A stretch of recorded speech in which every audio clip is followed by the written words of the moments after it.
Well, welcome everybody. Tonight it is public meeting notice. It's now 6:30, I believe, 6:31. This public meeting notice is being held in accordance with the provisions of MGL Chapter 30A, Section 20B. The date of the meeting tonight is December 13th, 2023. We're being held at Meeting Room 4, and it's now 6:31.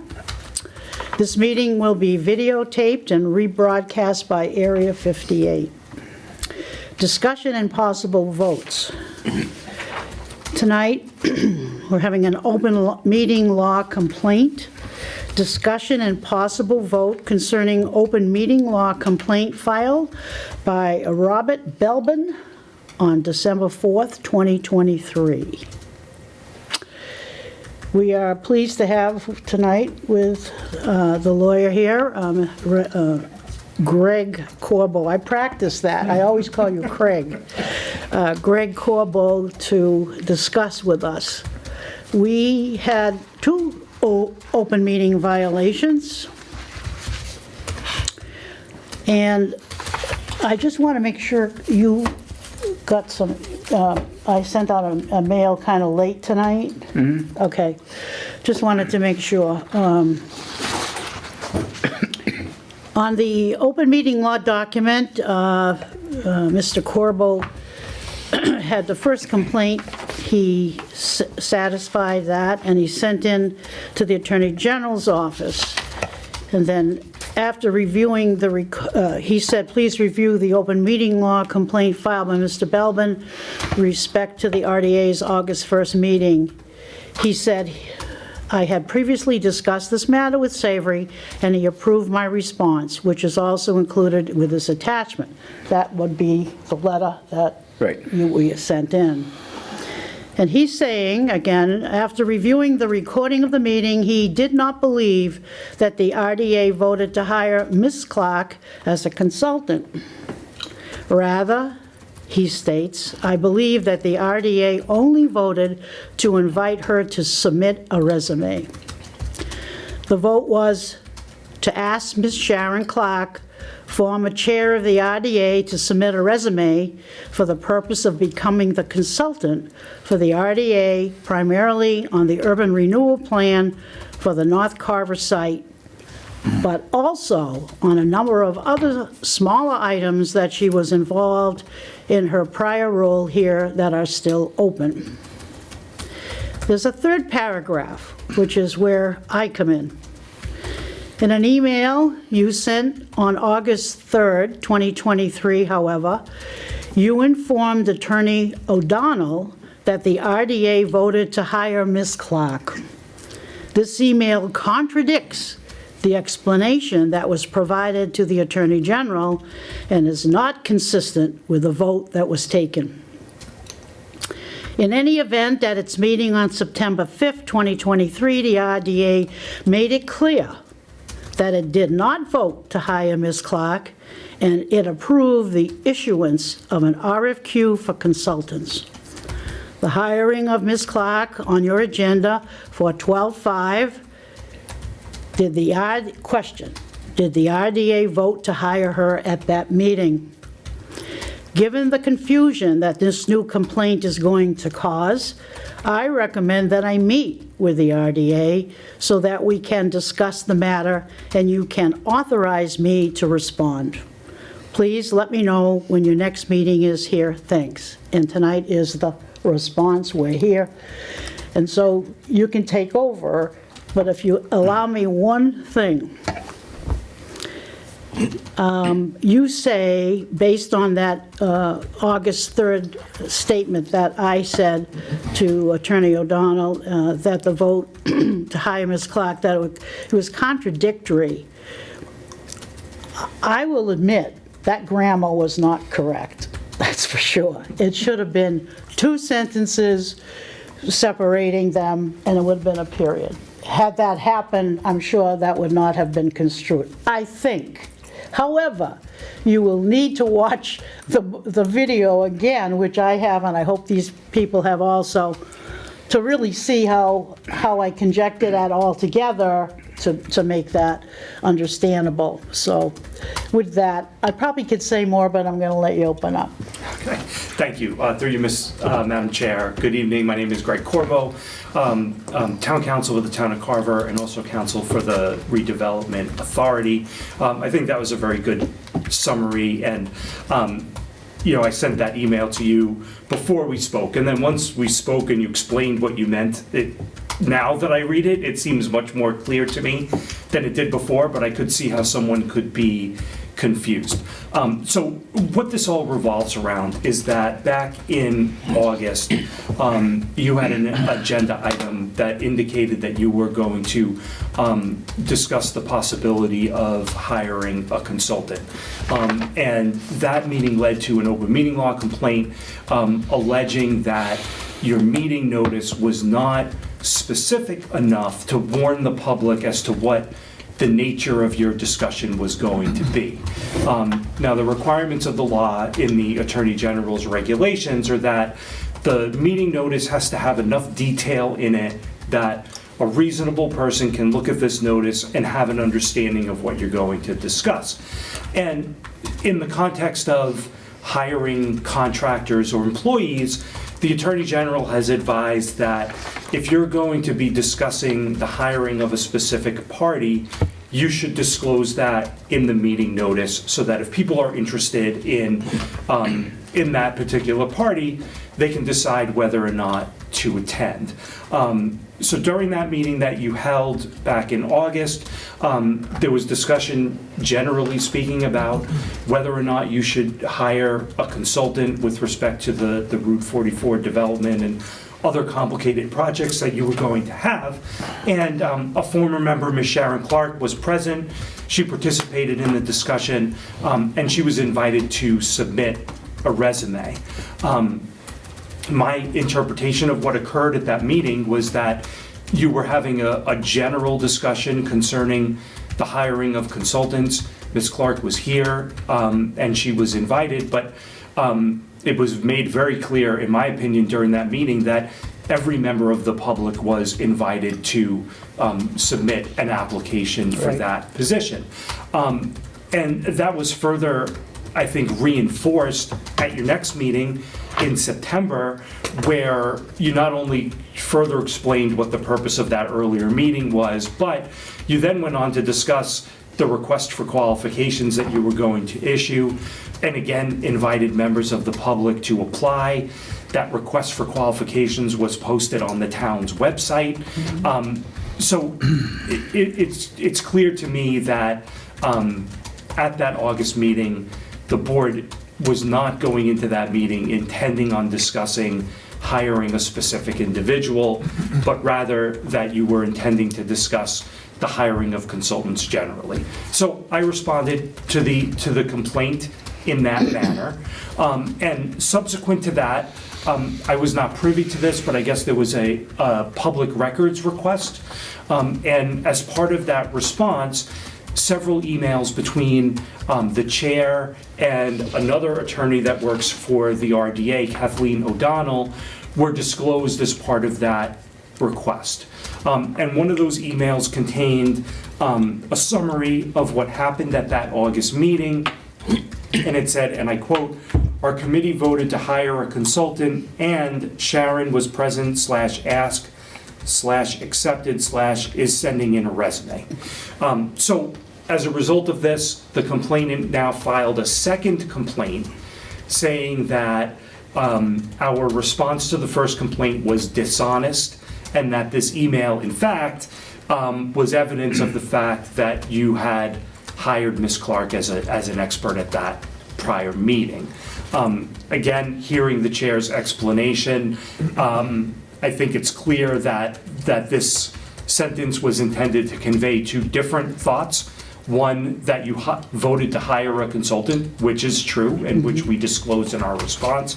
And two, that Sharon was present and was asked to submit a resume, which is also true. So it's my position that, nothing has happened to change our original position, that the meeting agenda for that August meeting was sufficiently detailed, and with your approval, I will submit a further response to the Attorney General to that effect. Now, there is a second aspect of this new complaint that does raise an issue, and that is the fact that when the chair sent these 2 emails to Attorney O'Donnell, she also copied a quorum of the board on those emails. Now, it is clear that she was doing that solely for informational purposes. Right. She was not asking questions, was not asking for a response, did not receive a response as far as I could tell. Right. However, the Attorney General has interpreted the open meeting law that anytime a member of a body sends an email with their own original thoughts and they copy those thoughts to a quorum of the board, that constitutes a deliberation subject to the open meeting law. So in that respect, it's my opinion that it was error to copy a quorum of the board on those email messages, that in the future, if you're going to communicate either with me or with Attorney O'Donnell, it should be from one member only. And if you want the other members to be aware of those communications, then you have to address them at a public meeting of the board. Now, the Attorney General's office has addressed situations like this. They happen all the time. It's a very easy and common mistake to make. And the way that you rectify such a mistake is to disclose the emails to the public. In this case, that has already been done. Those emails were part of a response to a public records request. They're attached to the complaint that you're discussing today, and I recommend that complaint be attached to the minutes of this meeting. And in my opinion, then that would fully disclose any issues that arose as a result of those emails. So at this point, are there any questions through you, Madam Chair? Do you, Jess? In reading the blue and the orange paperwork that was given to us, the results for reasons for convening executive sessions, I go to point 8. If anyone happens to have it with them, anyone else? What is that, the sheet? The Yeah. blue. Just because maybe someone can share it with the attorney, just so he can have a chance to look Well, at he it too. wrote it, so he. You wrote it? Right on. Okay, so I was pointing towards to consider for interview applicants. What number? Number 8. Okay. To consider for or interview applicants for employment by a preliminary screening committee if the chair declares that an open meeting will have a detrimental effect in obtaining qualified applicants. This clause shall not apply to any meeting regarding applicants who have passed a prior preliminary screening. So, in essence, doesn't that kind of sit there and say we don't need to declare an executive session, but we could have had that little discussion in an open meeting, and we were allowed to discuss her qualifications because she'd already passed a preliminary screening, so that her documents and her qualifications could have been reviewed? Have I interpreted that correctly, or am I dead wrong? I wouldn't say dead wrong, but not entirely correct either. So that particular provision has a very limited application, and when a public body is going through a hiring process, they can create a separate screening committee for the purposes of vetting the applicants, and that separate screening committee can meet in executive session, because the whole purpose of that is that, I might be applying for a job with the town of Carver while I'm still working for the town of Plimpton. And I wouldn't want Plimpton to know that I'm applying for a job in Carver, until I become a finalist. And so this preliminary screening committee can meet in executive session, but they still have to post notice of the fact that they're meeting in executive session. And then once they sort of recommend a list of finalists to the hiring authority, then those names become public, and the hiring authority conducts the interviews and further decision-making in open session. And to that I understand. It's the last sentence of that made me think that it could be interpreted as this clause should not apply to any meeting regarding applicants who have passed a prior preliminary screening. So even if we discussed, since she'd already been the chairperson for numerous years, we wouldn't have to have an executive session, and we'd be able to discuss openly those kind of topics, especially in small organization such as this one. So I was just curious if that would, like, what he was saying, what Bob Belvin is saying is that we were discussing things and making decisions, whereas anyone would do in an executive session, a quiet, and have a conversation, we were able to do in an open meeting, and we didn't violate anything. Yeah, so the issue here is not whether or not you could have had that discussion. It is very clear that the discussion that you had was an appropriate open session discussion. In fact, I would say that you would have to have had that discussion in open session. What the complaint is here, it's a little bit more nuanced than that. It's that if you were intending to hire a specific person, your meeting notice should have said, interview with potential consultant Sharon Clark, or discuss qualifications of potential consultant Sharon Clark. But instead, the notice for that particular meeting was very broad, and I'm sorry, I forget the exact words, but they were utilization of consultant. And so, that indicated that you were going to have a more broad discussion, which based on my review of that meeting, you did have a broad discussion. And part of that discussion included Ms. Clark providing input and being invited to submit a resume, but in my view, nothing in that meeting indicated an intent on the part of this board to only talk about a specific person. Right, it just seemed like a normal flow of conversation, back and forth banter that is appropriate within an open meeting. Well, that's correct. And then, and your subsequent meetings really bear that out, where, the following meeting, you discussed the issuance of the RFQ. And I believe that this was on the agenda for several other meetings after that. And for your December 5th meeting, I believe that you had on your agenda the language that I We just did, suggested, yeah, we did. right? So the issue here was never that you couldn't talk about this in open session. It was just that if you had intended to talk about a specific person, then you should have disclosed that in the meeting notice. It's a very, like I said, Right. nuanced. Yeah, I don't know Argument. if when the agenda was written, we knew we were going to discuss a certain person. Yeah. Yeah. Or any person. It was probably going to be a general discussion, and then, Sharon was here. Yeah, it's kind of And- surprise to and us. This is where the conversation led. Right. Well, that's right, and you have to have sort of this line to walk where, you can't print absolutely everything that might come up in the meeting notice. You have to have some flexibility, and the conversation is allowed to take its course. And in my opinion, that's what happened here. You had a very broad and general discussion about the hiring of consultants. Ms. Clark was here.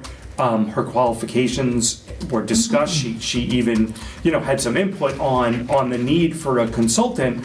And I think that was all a legitimate scope of the discussion. Go ahead. Okay, so when I'm reading a post posted on Carver Helping Carver by Bob Belvin, my eyes draw to a line where it sits there and says, speaking of the RDA, they're being investigated by the AGO for filing a response that contains lies. So he's making this post relying on his complaint as a basis to stand on and shout out to the public that, everyone here is lying. And it's, as he talks about us being misleading, he's misleading everybody else who happens to be reading this, and it's detrimental to our organization. So I think he should be held accountable for that statement, number one. And then how he talks about saying how things hold us against Sharon Clark and the elected officials, how bad they are, yet he's not disclosing anything with meat and potatoes that proves what he's saying. Just making these accusations of grandeur. And I think he needs to be held accountable for that, because the town is, anyone who might listen to this, it's just hurting the town. Well, and this is a dilemma that public officials have to face in this day and age. There is very little accountability for what gets posted on social media. And, under the First Amendment, people have a right to say whatever it is that they want to say. And there is an impossibly high standard for defaming public officials. And so I know it's difficult, but, you have to kind of just try to ignore the noise and do your job. And in this case, yes, you're being investigated based on a complaint that was made that contains false allegations. And I am going to defend you in that complaint so that the Attorney General sees what did actually happen, and a decision will be rendered accordingly. And, your meetings are recorded. They're available for the public to see. Anybody who wants to see what happened at that meeting can go on Area 58 and can see exactly what happened at that meeting. Go ahead, Take Pat. advantage of that. I'll just make a couple comments. I've dealt with the open meeting law for many, many years. I got a lot of years in the school department and so forth, so, and I think you made reference to the reasonable person concept, okay? But that should hold on both sides. We're dealing with an unreasonable person who has a habit of doing this, and it's been going on for years. There has been, spends inordinate amounts of time sifting through and finding, oh, that I is not dotted, that T is not crossed. Insignificant little details, and like I've said before, it's the equivalent of going 1 mile an hour over the speed limit. To what end and to what point? It's cost this town tens of thousands of dollars, and there has never been a significant issue. There has never been a situation where a board, and this is all, he does this to all the boards, that a board has literally, with intent, tried to circumvent the open meeting law. That has never happened. And it just seems that this should stop. What is the point? What are they trying to prove? What's his end game? And what has been the betterment of all these complaints? Nothing. Well, I think it's an example of libel and slander that's being raised to harassment. And It is harassment. with everything that's been stated here, I mean, that seems like the next step against the individual. When you say, free speech, but it's continuous, it's documented years and years. At some point, maybe there's a case to be made. Well, that's my point exactly, because in the pages of the OML, he's saying, in this email that proves the RDA conspired, that's a heavy word, to hire Sharon Clark before any discussion was held in open session. That's very hard language It right is, there. yeah. And you could use that to start with for harassment. And then the bottom part, it says, investigate, this is what he wants to have, what action he wants to have.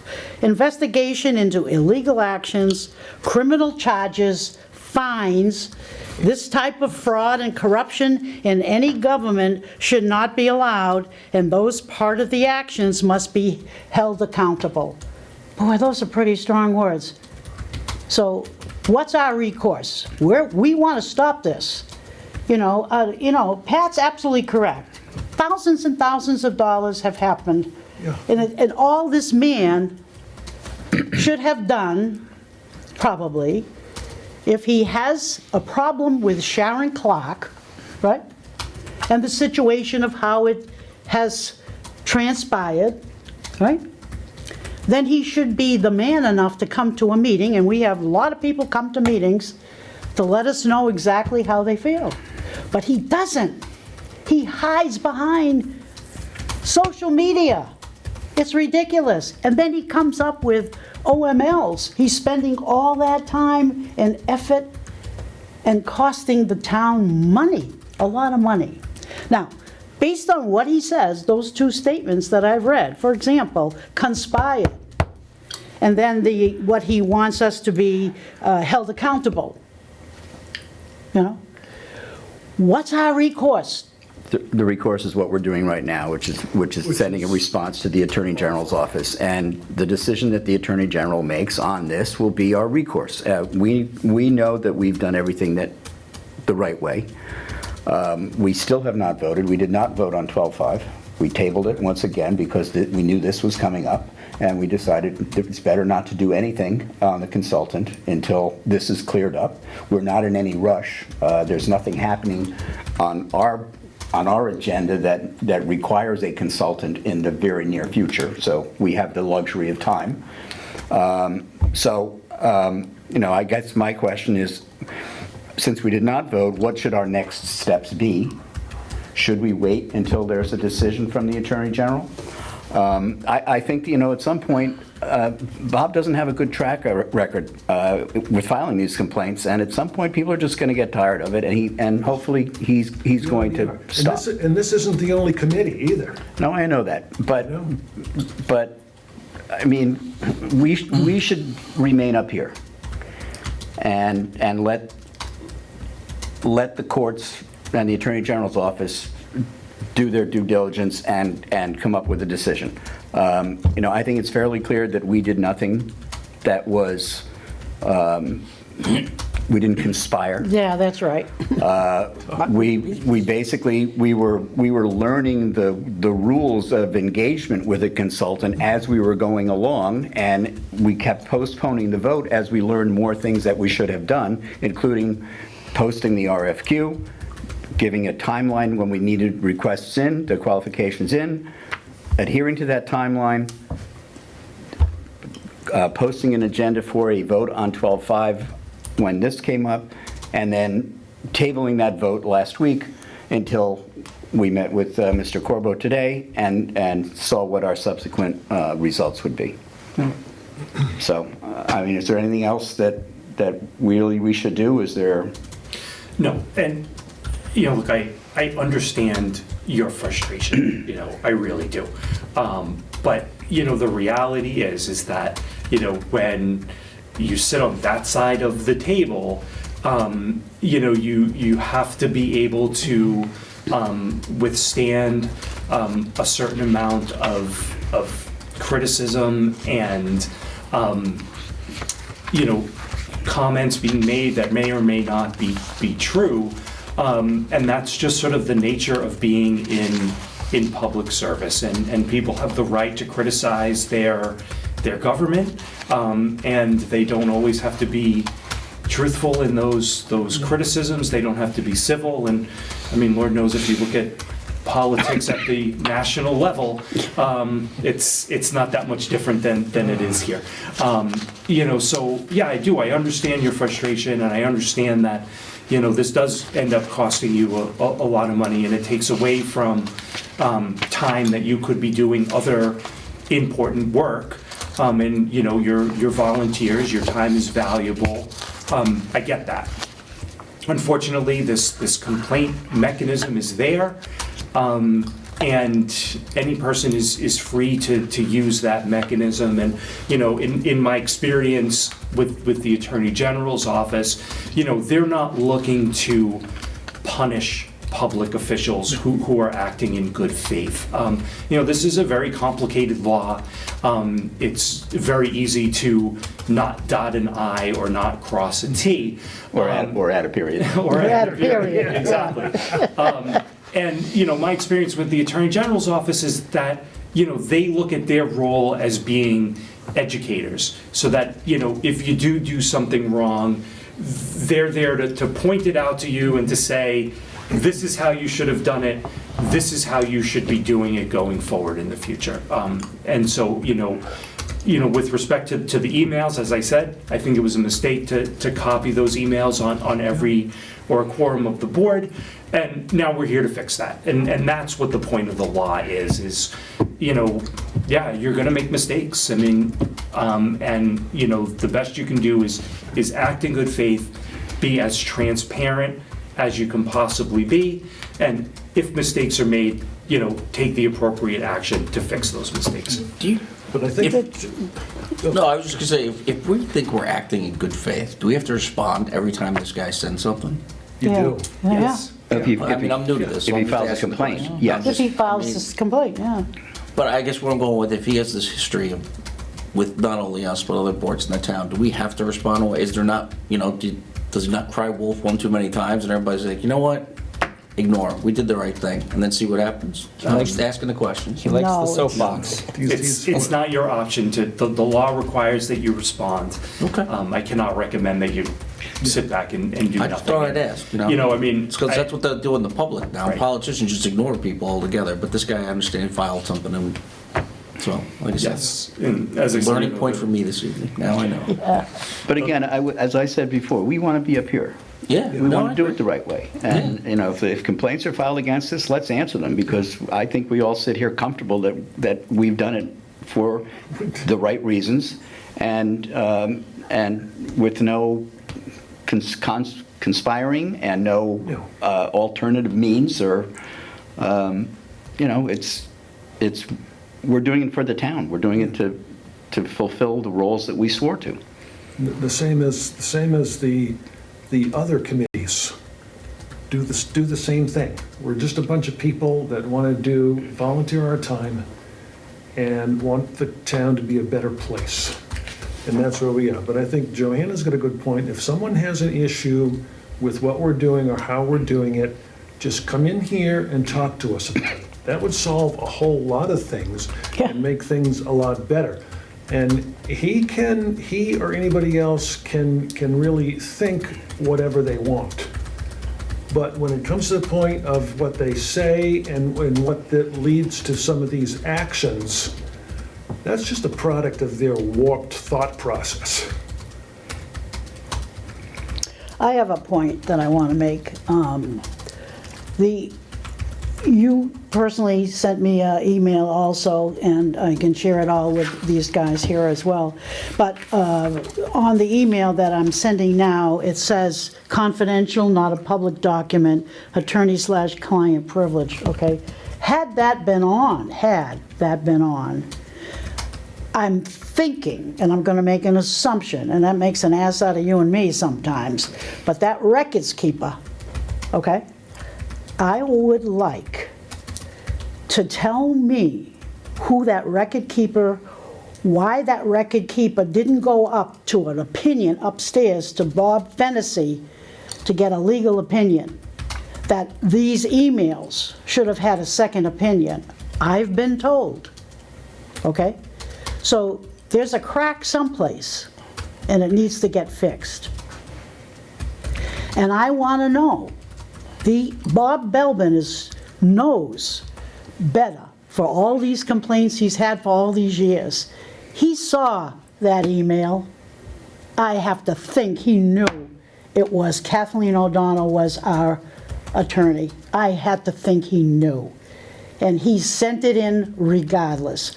But the person who's the records keeper, when that person was asking, or I don't even know what email criteria he used. That was another thing I would like to know. What was his criteria for using this, how he got all these emails? Number one. Number two, when that person, the records keeper, sought this information and it came to email, he or she has to call the Mr. Neely to go out to another server, because that's where all the emails are kept.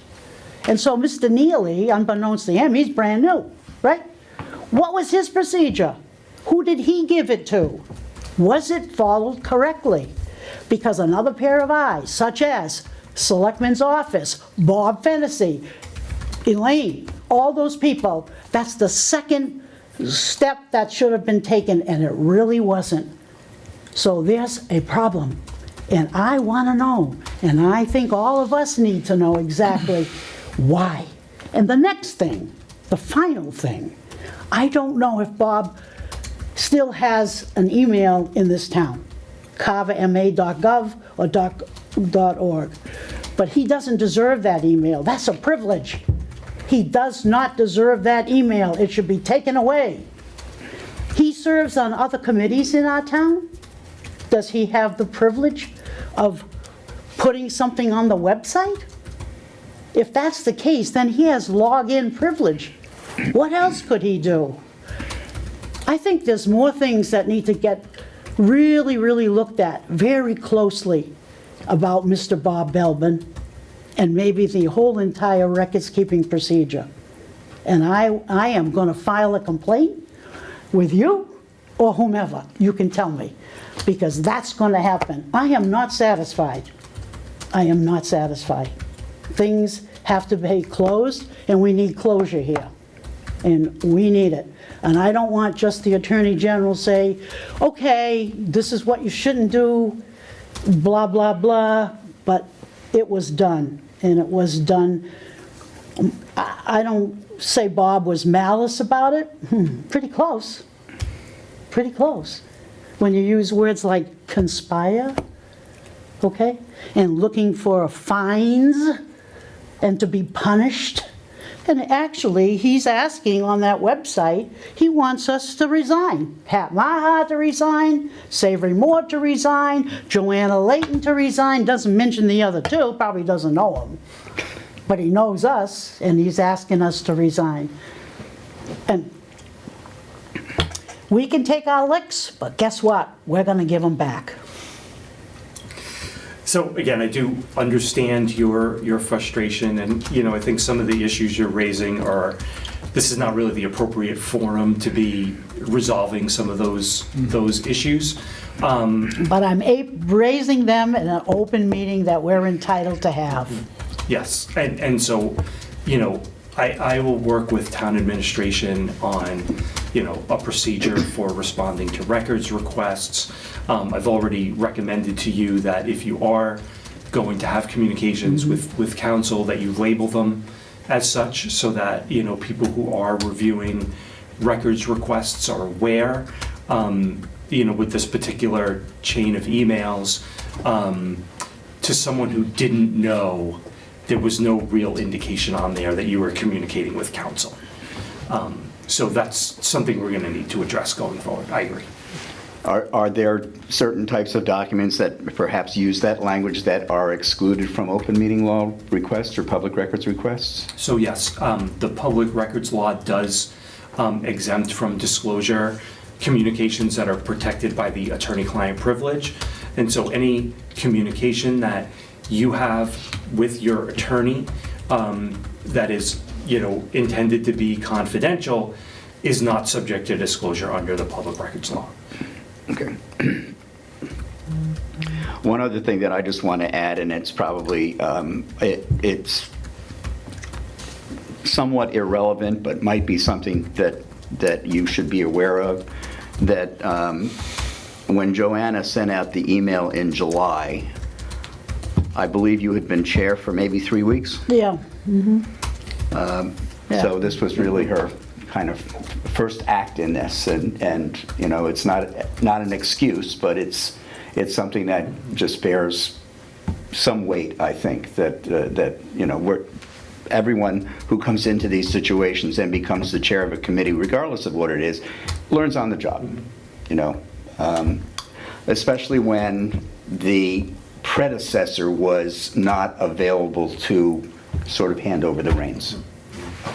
Yeah, and as I said earlier, you know, my job here certainly is not to cast blame on anyone here.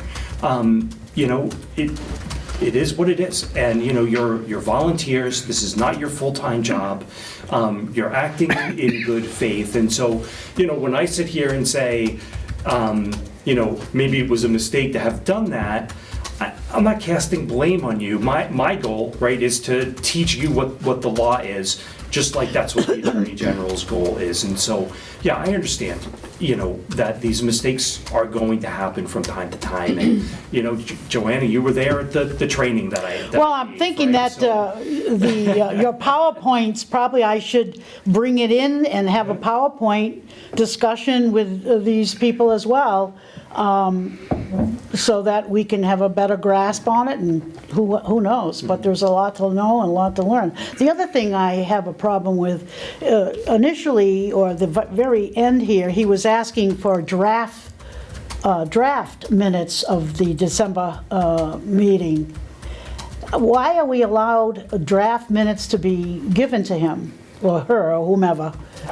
Because there could be language in there that could be detrimental, and then that person would be then using it on us for the OML as well. I So had the same why is thought. that allowed? Is a draft a public record? Because it is not something that we either created or voted on, and not to, No, I agree with you. not for any issue with Susan or anybody else, but the recording secretary does their job. It's a draft. We haven't seen it, and we haven't voted on it. Why would that be a public record? So the supervisor of public records takes the position that draft minutes are public records until the approved minutes are voted on. Then once the approved minutes are voted on, the draft can be discarded. But that's just the rule of law that, Too late by then, depending The on. language could be, How that would it's go. infected already, so. well, right, and so, the recommendation would be that you very clearly mark them as draft, so that if there is any confusion, when your final minutes are voted on and released, someone can hold the two up together and see where the differences are. So a draft, as he asked for those draft minutes, so that's allowed then, what you're saying. If yeah. the draft minutes exist, then they are public records, and until the final minutes are voted, yes. Okay. I don't know, any more? Jim, James? What constitutes the draft minutes being ready? Is it having been disseminated to the other members for their perusal, or is it just that it's been recorded? So, yeah, there's a sort of, I guess, a chain of events here, right? There's the initial recording of the meeting or the taking of Right, the which is minutes, happening right now. Yep. So those are public records until the draft minutes are created. Are they public records as soon as tonight's meeting is over? Yes. Okay. Okay. All right. Once the draft, once the draft minutes are created and exist in the public files or the files of the town, then those notes and recordings can be deleted and the draft minutes become the record. Okay. Once the draft minutes come to you and you approve them as being final, the draft can be discarded and the final minutes become the official record of the meeting. Okay. Okay, All right. I didn't know that. I don't know, learned something tonight. That's relatively recent, right? The draft minutes are at least, Well, it goes back to the definition of what a public record is, and a public record is any record made or received by a public official. So Okay. the draft is a document that is made by a public official. Now, let's say that each of you decided, you were going to take notes about the meetings, and they were just your own personal notes that you never intended to share with anyone, then those personal notes do not become public records unless you do turn around and share them with someone. okay. Now, this is a hypothetical. I know that we can vote, not we, but I've been on committees and boards that, particularly a lot of school departments do this a lot, that will approve the minutes but not release them That's executive session? into a public. Well, right, so that's executive session minutes, so Is it only executive it's session? only executive session minutes, and executive session minutes or drafts do not have to be released to the public until the executive session purpose has expired. Okay, so like if you go into executive session to discuss litigation, while that litigation is still pending, you do not have to release those minutes, but once that litigation is settled, then you might have to release the minutes to the public. I have a question. We don't have, well, there is an executive director, but we just physically don't have one. Years ago, the planning director at that time would give us a package. So each person, when they came to a meeting, had a package. So the kinds of, even if I wrote that one letter, say, to the attorney, I didn't have it all, but that's for information. So that could have been included in a package, okay. Because we're into the 21st century and we have electronics and so forth, and I wanted to, in the agenda is prepared, and there's information that regarding various items on the agenda. Could I pull together, being the chair, could I pull together the agenda item and all of the packed pieces that I wanted this team to know about? And I have to send it electronically. And I have to send it to each individual person, or can I put everybody's name on it?